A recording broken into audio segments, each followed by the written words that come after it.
Jadi ini mungkin saya juga kalau temuan yang dari BPK ini, kalau Cikajang ini bukan ini sebenarnya Cikajang, karena temuan Cikajang ini hanya masalah keuangan ini hanya sebesar 10.703.600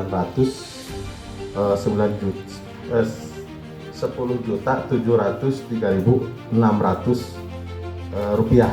Dan alhamdulillah mungkin saya juga ini sesuai dengan hasil temuan BPK ini bahwa 60 hari kerja ini alhamdulillah kami sudah mengembalikan dana sebesar 10.733.600 rupiah ini pada tanggal 13 April 2026. Enggak, yang 200, yang 53 ini Ya. kalau nggak salah yang untuk apa? Enggak, menurut Bapak itu angkanya salah. Iya, menurut saya Pak, karena yang temuan saya diwajibkan untuk temuan BPK ini Berarti LHB nggak otentik. bukan testing, karena kewajiban saya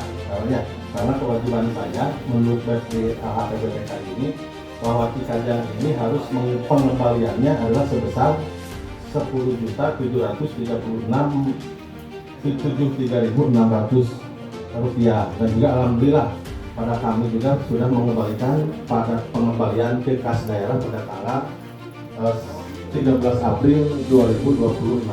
Itu mungkin Sama masuk itu di Kecamatan Cikajang itu ada dua jenis temuan. ya. Satu temuan yang berkaitan dengan belanja yang tidak dilakukan 10 juta dan itu. Satu lagi yang masuk ke rekening pribadi. Nah itu yang rekening pribadi bendahara itu yang mau berjelaskan. Ya kalau rekening saya tidak ada Pak, mungkin kalau rekening berharap hampir sama lah gitu. Makanya ada beberapa kegiatan mungkin ya yang harus kegiatannya belum dilaksanakan, tetapi uangnya sudah diambil disimpan dulu untuk kegiatan nanti pertama lah, seperti kegiatan seperti kegiatan Porsadin, kemudian Porkap, kemudian ada kegiatan MTQ itu mungkin, dan juga mungkin saya juga terima kasih lah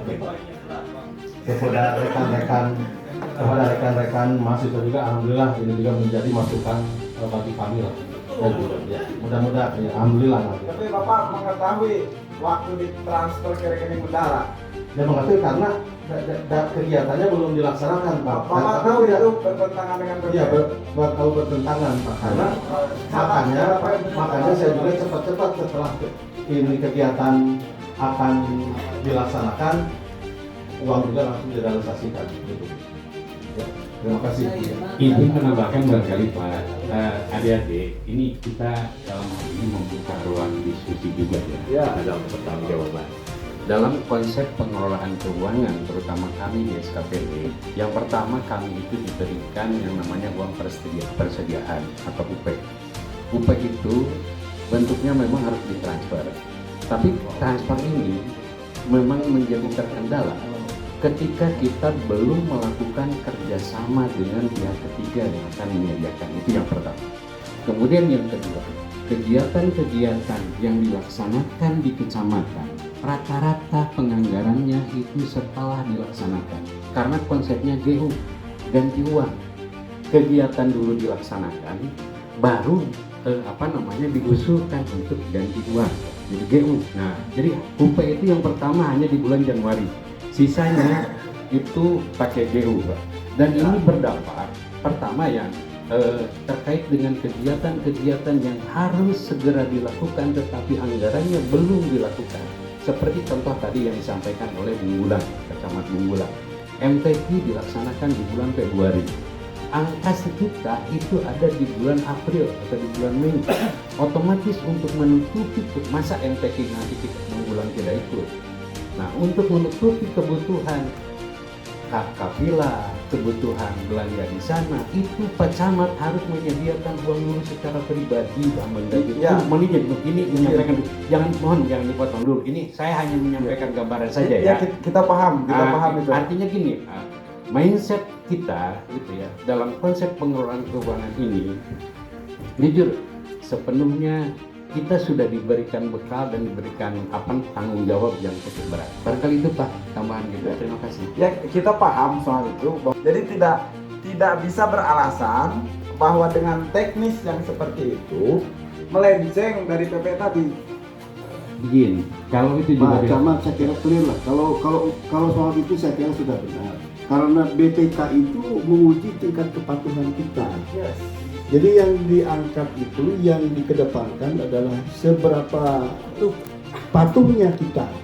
Jadi bukan pada soal alasan. Ya, Ya, jadi oleh karena itu saya kira clear lah, ya, bahwa dari sisi ya pendekatan aturan ya, ada hal yang tidak ditaati oleh, bahwa pertanggungjawaban itu harus bagaimana saya kira itu sudah bisa kita bicarakan. Betul. Tapi intinya benar bahwa ini yang harus dipastikan bahwa seluruh ketentuan itu dijalankan sebagaimana aturannya, kira-kira begitu. Benar ya, tidak perlu diperdebatkan.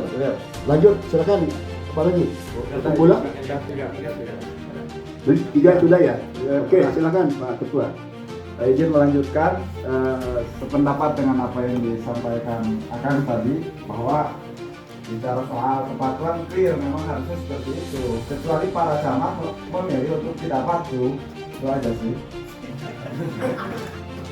Kemudian juga yang kedua, kalau kita klasifikasikan itu ada belanja tidak didukung bukti pertanggungjawaban dengan nilai 222.822.357.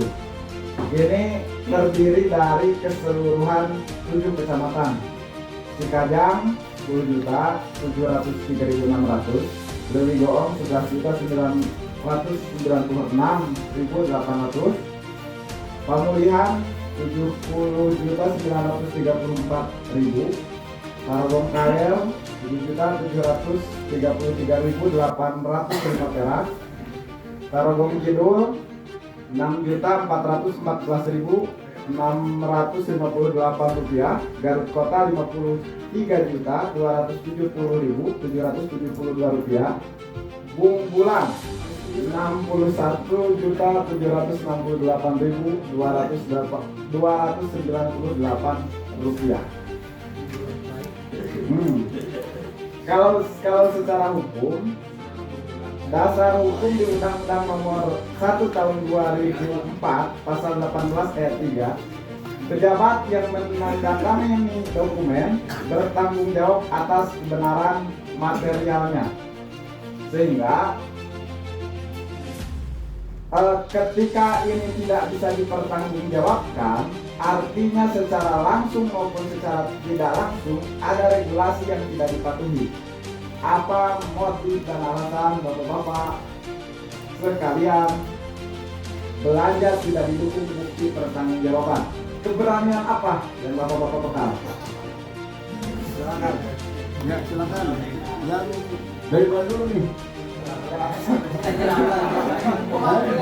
Yang berani aja Pak. Gue hilang, gue gitu. Baik, terima kasih. Teman-teman, terkait dengan proses pelaksanaan penyelenggaraan kembali, ya tadi bukan urusan berani atau tidak, tapi urusan tanggung jawab atau tidak.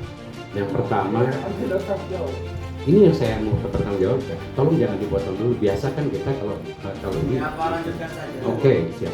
Ya. Jadi intinya, saya sebetulnya sudah menjalani ini. Saya jadi camat itu hampir 15 tahun. Izin pimpinan. Ini bisa berikan kepada adik-adik sekalian, dan di 7 kecamatan. Persoalan kecamatan ini dari dulu sampai sekarang ini masih terus berlanjut. Kecamatan ini ada, tetapi kewenangannya juga di Kediri. Sebagai unsur kewilayahan, kita dihadapkan pada harus mempertanggungjawabkan seluruh kegiatan yang ada di kecamatan supaya berjalan, tetapi tidak didukung dengan pola penganggaran yang jelas. gitu. Kalau kita hanya berbasis pertanggungjawaban administratif, kecamatan akan lumpuh. Mohon izin, di kecamatan ada forum komunikasi pimpinan kecamatan. Di kecamatan setiap kali ada kegiatan kabupaten dari mulai portal, kemudian juga kegiatan-kegiatan yang memang sifatnya gebiar, itu tidak didukung dengan anggaran yang ada. Ini bukan terkait masalah keberanian yang untuk Pak, izin, ini hanya prolog saja, hanya prolog Gak saja. usah prolog Pak, kita gak butuh histori Bapak. Kita Oke. butuh tanggung jawab Tadi saja. katanya butuh alasan, Enggak, makanya saya pertanggung jawaban Pak. Mohon Ya. maaf, pertanggung jawaban. saya pertanggungjawabkan. Pertama, Pak Camat gini, supaya kita aja Pak. efektif Pak. Kita punya agenda Kita banyak Pak. langsung ke materi. Maksudnya begini, Enggak, banyak. Bapak kan nganggur, sebentar. Jadi gini, masalah yang coba dibahas kita ini adalah bagaimana menjelaskan atas fakta soal adanya penggunaan anggaran yang tidak dapat dipertanggungjawabkan. Ada SPJ Poin aja, yang Pak. tidak lengkap dan sah. Saya Jadi masih di sini banyak saya kira tugas, Pak. berkenaan dengan fungsi pengawasan. Bagaimana itu bisa terjadi? Siapa yang melaksanakan belanja itu barangkali kan dia. Bagaimana Nah, gitu Pak Pak. Camat fungsi Langsung. ya, sehingga kita bisa mendapatkan gambaran, oh itu terjadi karena apa. Tim bongkar Pak langsung Oke, Pak. silakan. Pak.